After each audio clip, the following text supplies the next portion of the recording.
Here's something nobody tells you about betrayal. It doesn't announce itself. There's no soundtrack, no dramatic zoom.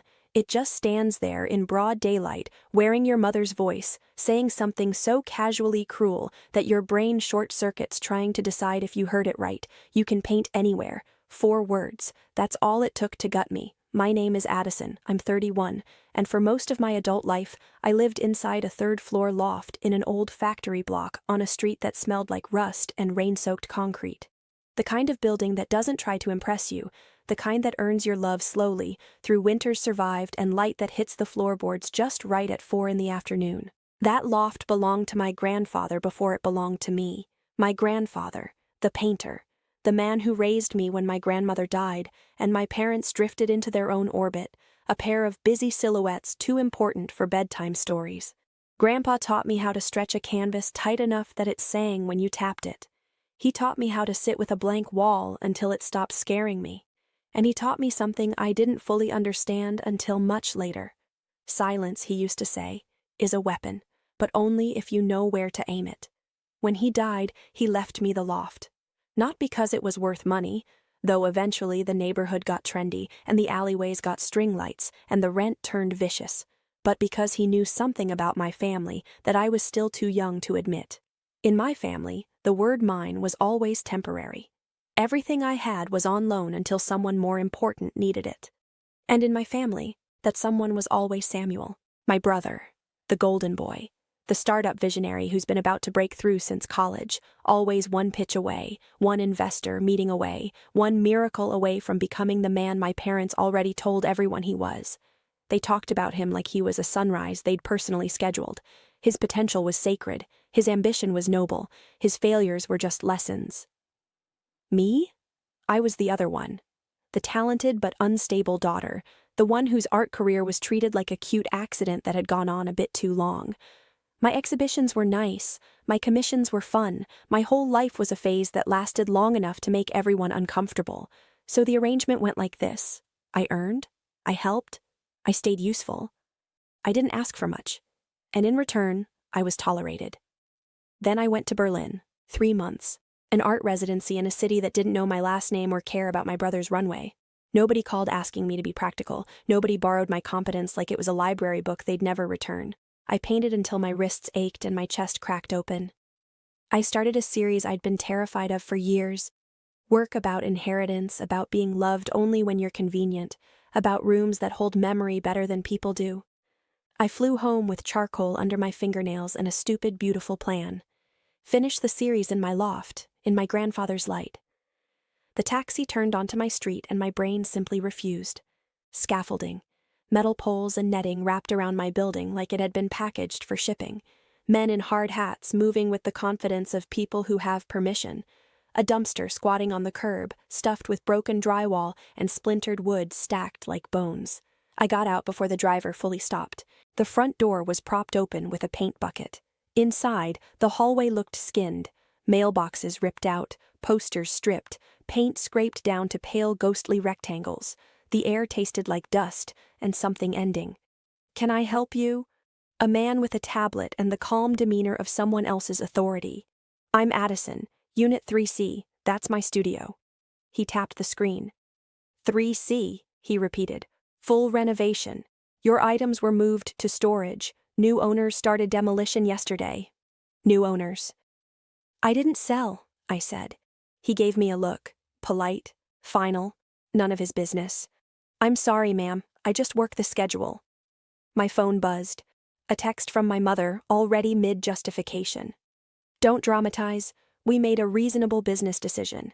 Samuel needed capital, proof of assets for a closing round. You can paint anywhere. I read it twice. My throat tightened until swallowing felt like pushing sand through a straw. I called because some stupid, stubborn part of me still believed in misunderstandings. Dad answered first. Addison? He said my name like I was late for dinner. You're back. Did you sell my studio? A pause. Not shock, not guilt, just the mild irritation of a man being asked to explain something he considers beneath him. It was an investment, he said, for the family. For Samuel. Don't do that. Mom's voice slid in, smooth and surgical. You're spiraling. I'm standing in front of my building, they're ripping it apart. And you'll be fine, she said, bright, certain, rehearsed. You always are. You can paint anywhere. In the background, I heard Samuel laugh at something. Not at me, worse, at something that had nothing to do with me. Like my life being dismantled was happening in a different room he hadn't bothered to enter.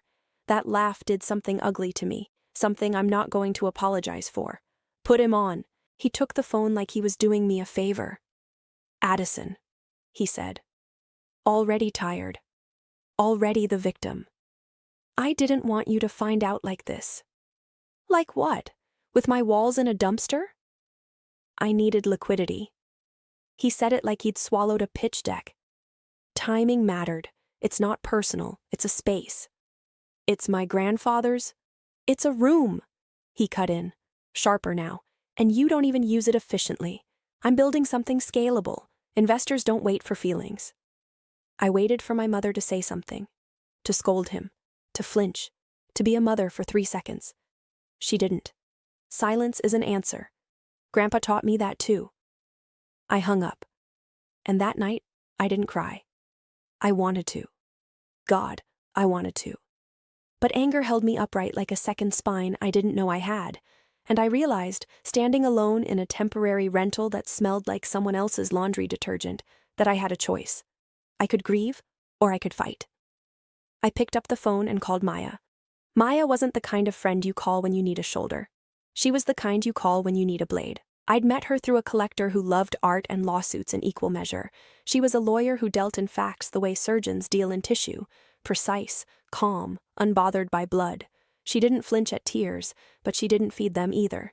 And when I called her that night, voice shaking, rage leaking through every syllable, she said the only thing that mattered. Send me everything. Texts, emails, anything that shows how they presented the sale. And Addison, don't talk to them without me. The next morning I sat in her office while she read my documents with the kind of slow, careful attention my parents had never once given me. Watching her study each page felt like being seen for the first time in years. She didn't skim. She didn't sigh. She didn't tell me I was overreacting. Then she looked up, and her expression had changed. There's a problem with the way this was sold. My stomach dropped before she finished. It's split ownership, she said, tapping the page. Your grandfather set it up years ago. The building shell and the unit interior are legally separate. The developer can buy the building. The HOA can control common structure. But the interior improvements, the studio build-out, the airspace rights tied to Unit 3C, those belong to you, separately. They're not your parents to convey. I stared at her. So they couldn't sell it. They could sell what they thought was the studio, the shell interest, the line on a brochure. She paused. But they couldn't sell the part that actually matters, not without your signature. They had my signature. Maya pulled the sale packet. And there it was. My name, written in someone else's hand. Close enough to slide past people who process paperwork like fast food. Close enough to fool anyone who wasn't looking carefully. But that wasn't the worst part. Attached to the forged signature was a letter. Typed, formal, poisonous. It described me as an eccentric artist with a documented history of instability, unable to manage assets responsibly, requiring family oversight for financial decisions. I sat there reading myself being turned into a liability, not a daughter, not a person, a problem, with a tidy little solution stapled to the back. They didn't just steal from me, I said. My voice sounded far away, like it belonged to someone watching this happen to someone else. They tried to erase me. Maya's eyes stayed level.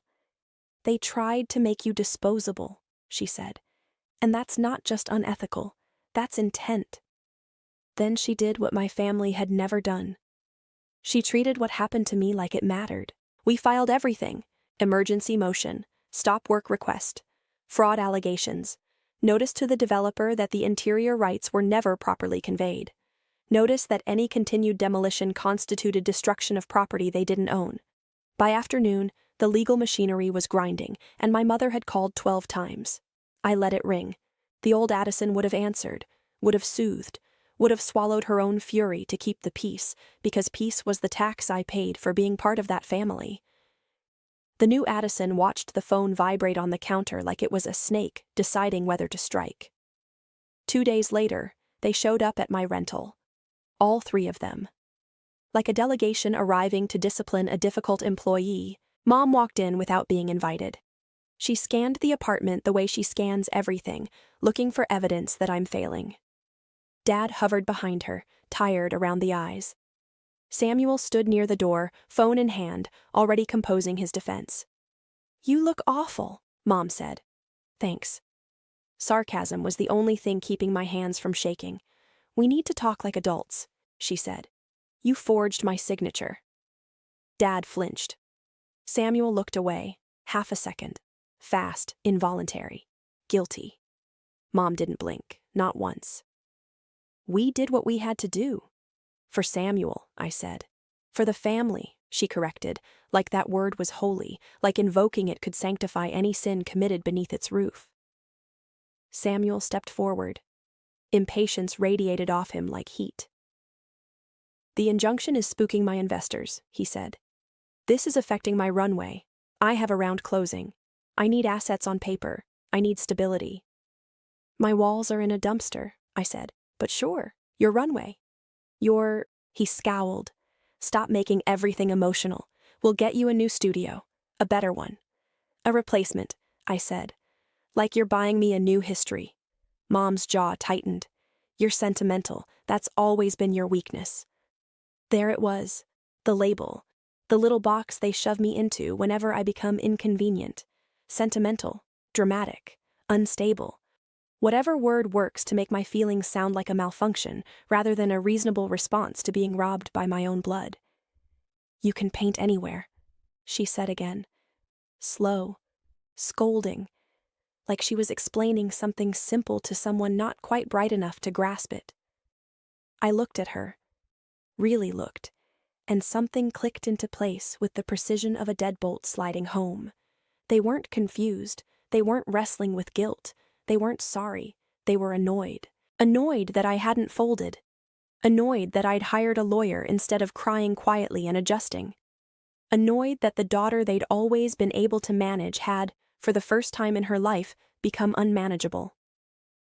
That night, Maya called. "We're meeting them at the site." "For what?" "Not for closure," she said. "For positioning, for witnesses, for the moment that turns their story inside out." I didn't sleep that night. But I wasn't afraid. I was becoming something I'd never been inside that family. I was becoming a problem they couldn't solve. The sky was the color of an old bruise when we met under the scaffolding.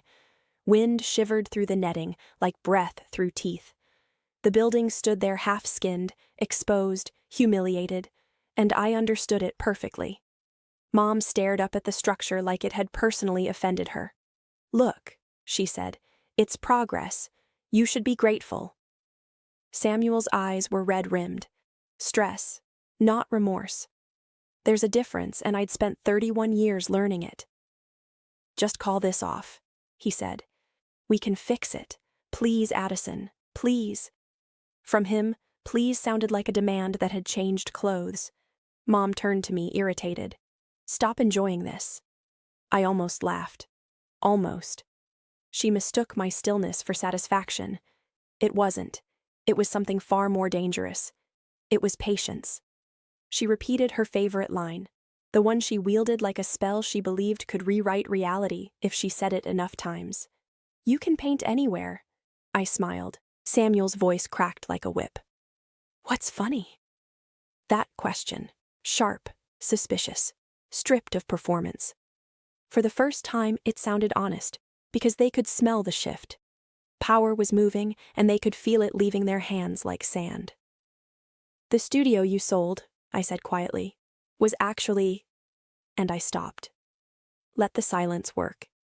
Let it press against their chests the way it had pressed against mine for years. Mom's eyes went wide. "Finish," she hissed. Maya stepped forward. One folder, one page, nothing dramatic, surgical. "Your parents didn't sell what they think they sold," Maya said, even-voiced, almost gentle, the way a doctor is gentle before delivering the diagnosis that changes everything. This transaction doesn't convey Unit 3C's interior rights. It doesn't convey the studio build-out. It doesn't convey the airspace rights tied to the unit. Those belong to Addison, alone. 1 perfect second of absolute silence. Then, Samuel's face drained like someone had pulled a plug. "Interior rights?" he whispered. Mom laughed. Brittle, reflexive, the laugh of a woman who has never once been told no by anyone she couldn't bulldoze. "That's not a thing." "It is," Maya said. "And if your contractor keeps tearing out what you don't legally own, we add destruction of property and conversion to the claim." Dad spoke last. Small voice, small man. "Addison, we didn't know." "You didn't read," I said. "You didn't care enough to read." I let that land. Then I finished it. Calm, quiet. A knife sliding in so cleanly the wound doesn't even bleed at first. "It never belonged to you to sell." And that's when they started screaming. Mom first, this raw, ragged, furious sound, like she believed she could scare the law itself into backing down. "You did this to punish us," she shrieked. "You're jealous. You've always been jealous." Samuel grabbed fistfuls of his own hair, voice cracking into something I'd never heard from him before. Pure, uncut panic. "Fix it. Addison, fix it. Call them. Tell them it's fine. Tell them." "Tell them what?" I asked. "That you're entitled to my life?" He stepped closer, wild-eyed. "You owe me. You always help. You always—" Mom jabbed a finger into my chest. "You're selfish," she spat. "You're ruining your brother." And right there, standing in the dust of my grandfather's legacy, while my family screamed themselves raw in front of construction workers and a developer representative who'd arrived mid-meltdown, I heard Grandpa's voice, soft as peppermint, steady as the light that used to cross his studio floor every afternoon at 4. "Silence is a weapon, sweetheart. Aim it right." So I did. I said nothing. I let their words hang in the gray air. I let the workers hear every ugly syllable. I let the site manager stare. I let the developer's rep watch my family unravel like a cheap seam. And I stood in the center of it all, still as stone, and felt something I hadn't felt in years. My own ground beneath my feet. Maya didn't raise her voice. She never needed to. "Any further contact goes through my office. The forged signature is criminal. The sale is defective. Work on the interior is frozen." Frozen. That word landed like a gavel made of ice. The hearing was brief and devastating. My parents sat behind their attorney in clothes that screamed respectability. Mom kept her chin lifted like she was being personally victimized by the concept of consequences. Dad looked like he'd aged a decade in a week. Samuel's knee bounced like a metronome, counting down to the end of everything he'd built on borrowed ground. Maya didn't perform. She laid out facts like bricks. The split ownership, the forged signature, the defamatory letter painting me as unstable. The timeline proving the sale was rushed to meet Samuel's investor deadline. The judge's face didn't change, but his questions grew colder with each passing minute. When he granted the stop work order, Samuel's entire body sagged like someone had cut the single string holding him upright. Outside, Mom tried one last time. Stepped into my path. Eyes glassy with something that wanted to pass for grief, but couldn't quite get there. "You're doing this because you hate us," she whispered. I looked at her carefully. "The way you look at a painting you've stared at your whole life and suddenly realize has been hung upside down." "No," I said. "I'm doing this because I finally love myself more than I love your approval." She flinched like I'd drawn blood. Then her face hardened into something ugly and ancient and deeply familiar. "You always had to be dramatic," she hissed, turning away like I was a stranger who'd wasted her afternoon. Maybe I was dramatic. And maybe that was the healthiest thing I'd ever been inside that family. Weeks later, the sale was unwound. The developer salvaged the shell project, but the interior rights stayed exactly where they'd always been. With me. The forgery investigation took on a life of its own. Samuel's investors stopped returning his calls. My parents learned the language of consequences for the first time, and they were not quick students. The first time I walked back into my loft, it didn't feel like home. The walls were scarred. The floor was stripped bare. But the light, stubborn, golden, faithful, still arrived at 4 o'clock and landed on the exact spot where my easel used to stand. Like it had been waiting, I stood in the wreckage and braced for grief to swallow me whole. It didn't come. What came instead was something quieter and infinitely stronger. Clarity. They hadn't destroyed my life. They'd destroyed an illusion, the one where I kept earning my place in my own family by paying for it with pieces of myself. I pulled a stick of charcoal from my bag. My fingers didn't shake. I found a fresh panel of drywall that hadn't been painted yet, pressed the charcoal to its surface, and drew the first line.